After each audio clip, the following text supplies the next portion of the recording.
Probably one of the most misunderstood phrases in the auction industry is the word guide price. Words, no, 2 words. Yes. He's better at counting than I am. And there's four main things. When I do quite a few talks, and I always ask an audience. I was at the Property Investor Show, about 100 people in the crowd, and I came to discuss guide price. I said, right, we're going to show of hands now. There's 4 things people tell me a guide price is, in no particular order. It's where the bidding's going to start, what the auctioneer expects to sell for, where the reserve is set, or nothing really. It's make-believe number. A clickbait is what somebody said to me the other day. Just a low number to get you interested and get you bidding. And what was interesting, when I asked for a show of hands for those 4 things, they came out all about 25% each. Maybe it was an indication where the reserve was higher. But what that tells me is 70% or more of people looking at catalogues. Remember, these people have come to an auction, come to a property exhibition, sat in a room to find out about auction, so they've got an interest in it. 75 or 70% of my audience believed that it was nothing to do with where the reserve was set, it was something different. And those 70% were all wrong. And remember that the reserve is subject to change right up until the time it's offered. So you may find that vendors will deliberately give the auctioneer a low reserve, and the auctioneer may or may not agree to that, and then as the auction approaches, or just before, hike the reserve to where he wants the property to sell for, and it will depend on the amount of interest the auctioneer has as to whether he accepts that. So do not take the reserve as to what the property is necessarily going to sell for. If you do, you're going to spend a lot of time and money with lawyers going to view the property, thinking that you're going to buy it for a price which you've got absolutely no hope of doing, and you just wasted your time, and you'll be walking away from the auction industry feeling you've been had. You haven't been had, you haven't read the definition of what it is and understood the consequences. And that's so important. I get a lot of calls every month from people saying, you know, I think this is not fair, this auction industry, because they're giving out a misleading figure. One chap said to me, the guy hasn't got a clue how to value a property. I said, what do you mean? He said, well, he's saying it's going to sell for 10 grand, it's going to sell for a lot more than that. I then took him to the little arrow where the guide price was quoted. We went and read the definition. Oh, I didn't know that. So important you read small print in the auction world. You are bidding to buy. You are bidding to buy, not just bidding to see what the maximum price is going to be. That's really important. So I've got 2 counters to that. So I agree with you completely about the definition of a guide price. Does make a change. However, saying 75% of people are wrong isn't quite right. No. Might be a bit hard on them, yes. Yeah, because, for instance, it's an indication of the guide price. A lot of auctioneers actually start the bidding. They open the bidding on the guide price. So that could be from their experience. Where it is, yeah. What they believe. And the same is true as, you know, we're going to keep the reserve low and then raise it right before the auction, as you said, to try and gain interest. Now, what was the other thing I was going to say to you? It's my round. No, I'm never going to say that. It's your round. This could be quite controversial, but you know, in all of the years when I went to my very first NAVA conference about 30 years ago, I was in a room full of around 400 or 500 people, and someone stood up and they said, right, and now on to the subject of guide prices. And there was a big groan. Yeah.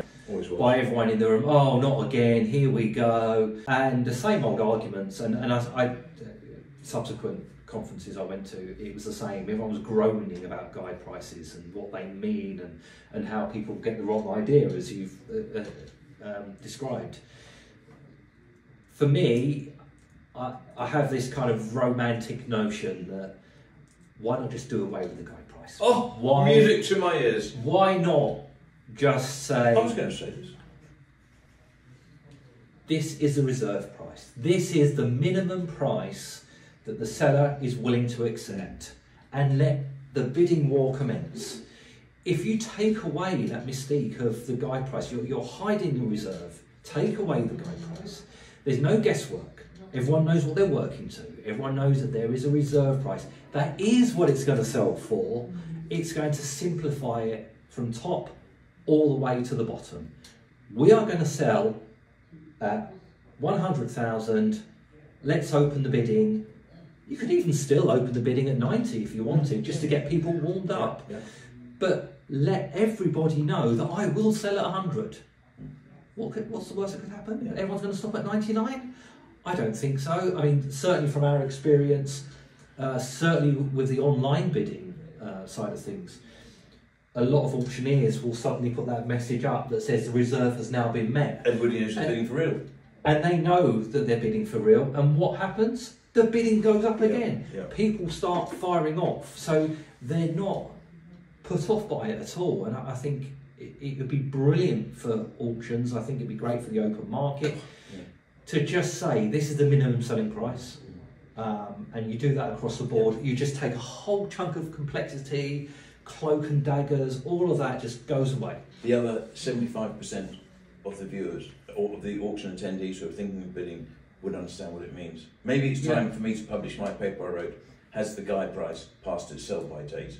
Sounds like a great title. Because it's, if you Google price is defined in Google as the amount of money you can expect to pay for goods or services. It really needs brackets, but if it's to do with an English property auction, then it's an irrelevance. Get rid of the phrase guide price, and we should have reserve not to exceed, or guide to reserve. Or minimum selling price. Minimum selling price. Because some people still don't understand what reserve means. Why not say, I'm willing to sell at this price? Yeah. I think those numbers are dealing with most of us, sold things on eBay and bought on eBay. But certainly having price, the number of people who think it's a valuation or they're going to buy it at that price and they're disappointed. And as usual, the confusion comes into because people won't read. It's written there in the buyer's guide, published by every auctioneer. It's just under the ASA ruling of 2014, you have to say define what a guide price is, and that's set out by the ASA, but nobody reads it. But I just wonder as well whether auctioneers also believe that they have to define what the guide price is. Not if they don't mention it. Exactly, that's my point. Yes. If you don't say I'm selling with the guide price off, you don't have to describe what a guide price is because that's not relevant anymore. Let's hope the industry changes. I would love it. I think they'll dramatically see a big. I think there's too many people out there who feel they've been wronged by the industry because they've seen a property on Rightmove or Zoopla, they followed it through the auction process, and they say, hang on. They said it was going to sell for 50 because the other 98% of the properties on Rightmove are private treaty. Offer the asking price in a private treaty, you're going to get put into bank and probably buy it. Yeah. What I can guarantee you that if you are only prepared to go as far as a reserve is, a guide price is, then chances are you won't be bidding enough to secure it. And if people are relying on the figure they see, it's the only figure you're given is the guide price. And they take gut price as what the auction expect to achieve, but it's not. It's only where the reserve. Now sometimes the two are aligned, but more often than not, they're not.